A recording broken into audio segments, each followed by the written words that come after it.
I'm headed for the airport, but just quickly, another crypto update on exactly what's going on. XRP is looking extremely good right now. Bitcoin is looking extremely good right now. There are fearful sellers, but I'm telling you, the next few days will be extremely crucial. Specifically, we have ourselves the weekly close today, and then in the next 72 hours or so, we have ourselves the FOMC meeting where the interest rate will be announced, and it'll most likely cause a bit of a ruckus for crypto prices. Right now, I am getting ready for the airport. There was a quick airport shift because the flight is going to be a crypto-only flight. Story for a different day. I'll probably tell you guys tomorrow exactly what happened there, or just follow my Instagram and you can see it. Very interesting to say the least. Anyway, what I've noticed, guys, is that the sentiment is slightly coming back. Meaning, the last couple of times we got to 60, most people are still calling down for lower. Yes, there are still a couple of bears out there that are saying the same, but percentage-wise, significantly less than either of these previous times. And this time around, I guess it also makes sense because of the interest rate that is going to be dropping here. The market is going to look extremely bullish from almost any angle. You can stay bearish forever. You can, but at some point you are going to be wrong, right? At least that's what I always see it. Whereas with bullish, theoretically speaking, you're always right. You just might be wrong on timing. Yes, Bitcoin and cryptos will always crash, but that's temporary, right? A short, you can kind of keep it open forever if you DCA upwards and upwards. Perhaps you can always turn a profit as well. Sure.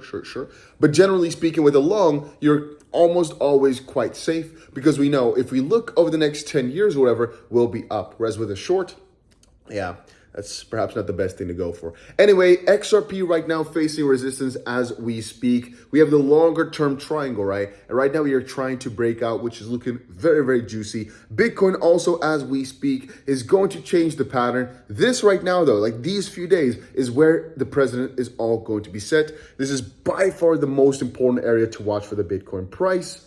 But I'll say a few more things. One, and this is the most crucial out of all of them, it is, don't always think you have to buy the dip. I'm just going to put the watches back on. I just took a shower. Don't think you always have to buy the dip. If you just buy the highs, and this is really funny, most people don't believe this, but if you buy the highs, you'll still be completely fine. Why? Because that's kind of what Michael Saylor has been doing, and his average Bitcoin price is right now 36,000. You might say, oh, he started early. The earliest time you can ever start is today. If you already started a while back, then all I can say is the earliest time to add to your portfolios is today. And I don't think it's best to time the markets. I think it's better to have time in the markets.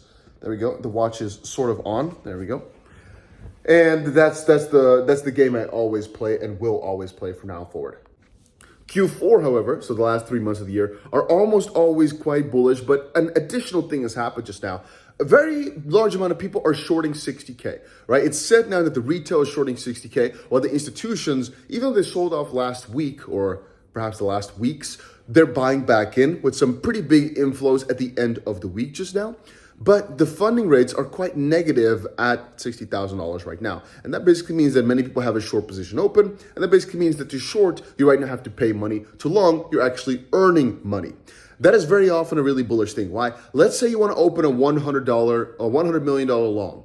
But all of a sudden, every single day, you've got to pay $4,000 to keep this open. It's less, but you understand the idea, right? Depends on the rate. Yeah, you're less likely to do it. Well, if you think you're going to be right exactly then, maybe you will, but to just open it and keep it. If this interest, so to speak, is just too expensive, but let's say you can open a long and get paid at the same time, sign me up, right? So at least in a broader context, people think of negative funding rates as an extremely bullish thing, and it's pretty obvious to see why. Obviously, shorting now also becomes less desirable because that's what everybody's doing, so the cost of capital for it changes and now becomes a lot higher. Anyway, lads, remember, it's, I think, about 160 days or so since the Bitcoin halving. Usually, about a third or so into the halving is where we top out and only go down from. Again, if we think about it, April 2024, about 4 years from there, it will make roughly about a year from now to be the highest point. Logically, though, you're going to start running up a little bit before that. That's, again, one of the reasons I'm not so worried about these timings or about the prices right now. Because, again, I'm personally thinking about a year from now is where things probably top out for Bitcoin. Afterwards, by the way, altcoins will probably go on a little bit of a run. This quarter is just to start setting a precedent, right? But perhaps for the next quarter, it's going to really be where the altcoin season is going to be at. so the next year's quarter, Q4, or perhaps even Q3 around that time. If you take a look at XRP, for example, people are putting crazy predictions out there, but realize that XRP did, it could be about a 20x or so just before Bitcoin went on a 12 or 14x run. Then Bitcoin topped out at whatever price it topped out at. And then XRP went for a crazy surge. It was significantly afterwards. Okay, so Bitcoin went to 20,000 or 19 point something thousand. XRP was still, I think, at 30 or 40 cents, whatever at the time. Perhaps even lower, 20 cents, 10 cents maybe even. And then all of a sudden went for a crazy spurt. The moment that Bitcoin started dropping off from December 11th, I believe January 4th, XRP topped out.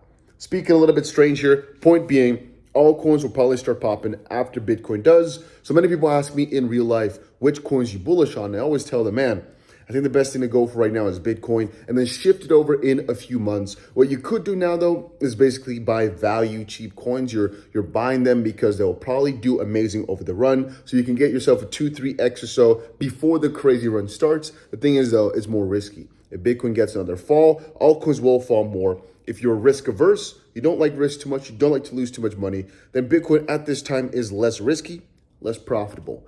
But for me, I think it's the best way to go for right now. If I have my altcoins like an XRP and Ethereum, whatever, I'm holding that. I'm not selling it to buy Bitcoin.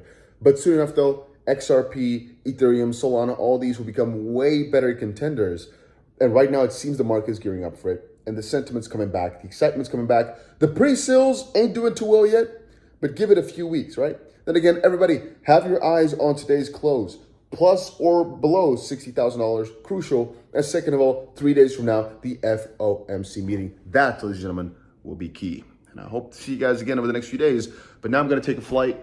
The first crypto flight ever, huh? It's going to be interesting. What could possibly go wrong?